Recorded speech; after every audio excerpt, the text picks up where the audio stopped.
हरे कृष्णा, राधे राधे। कैसे हैं आप सब? कान्हा जी की कृपा से आप सब अच्छे होंगे।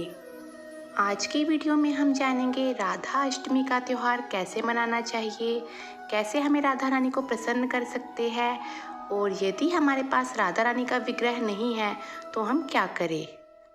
और साथ ही ये भी जानेंगे कि राधा अष्टमी के व्रत के बिना क्या जन्माष्टमी का व्रत अधूरा है या नहीं। वीडियो शुरू करने से पहले अगर आप चैनल पर नए हैं तो चैनल को सब्सक्राइब कर दें और वीडियो पसंद आए तो लाइक और शेयर भी करें। राधा अष्टमी जन्माष्टमी के ठीक 15 दिन के बाद आती है। जन्माष्टमी की ही तरह राधा अष्टमी का भी विशेष महत्व है।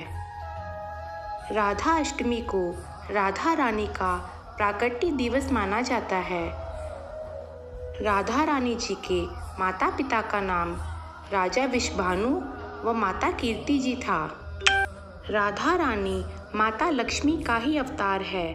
जब द्वापर युग में विष्णु जी ने भगवान श्री कृष्ण का अवतार लिया तब लक्ष्मी जी ने राधा रानी के रूप में जन्म लिया।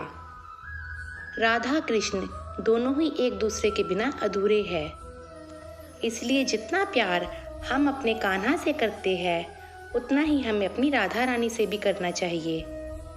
अब सबसे पहले हम ये जान लेते हैं कि राधा अष्टमी के व्रत के बिना क्या हमारा जन्माष्टमी का व्रत अधूरा रह जाएगा। ऐसा बिल्कुल भी नहीं है। हर व्रत का अपना महत्म्य व फल होता है और कोई भी व्रत हमें तभी करना चाहिए जब हम पूर्ण रूप से स्वस्थ हो।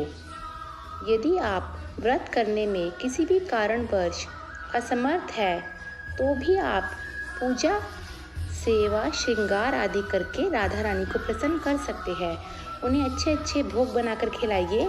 हमारी राधा रानी इससे भी प्रसन्न हो जाती है। माना जाता है इस व्रत को करने से हमारे सभी पापों का नाश हो जाता है और राधा रानी की अपार कृपा बरसती है तथा जीवन में सभी सुख साधनों की प्राप्ति होती है। घर में लक्ष्मी जी का वास रहता है तथा व्यक्ति की सभी मनोकामनाएं पूर्ण होती है। जो लोग राधा रानी को प्रसन्न कर देते हैं, भगवान श्री कृष्ण उनसे अपने आप ही प्रसन्न हो जाते हैं। राधा अष्टमी का त्यौहार रावल, बरसाना, मथुरा और वृंदावन में बहुत ही धूमधाम से मनाया जाता है।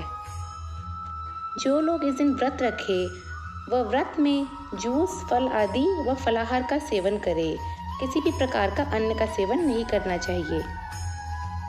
राधा अष्टमी के दिन हमें राधा रानी के साथ साथ भगवान श्री कृष्ण की भी पूजा अर्चना विधि विधान के साथ करनी चाहिए। अब जानते हैं इस दिन राधा रानी को क्या भोग लगाना चाहिए। राधा रानी का सबसे प्रिय भोग अरबी की सब्जी है, इसलिए आप उन्हें इस दिन अरबी का भोग बनाकर ज़रूर खिलाएं। राधा रानी को खीर व मालपुआ भी बहुत अधिक प्रिय है।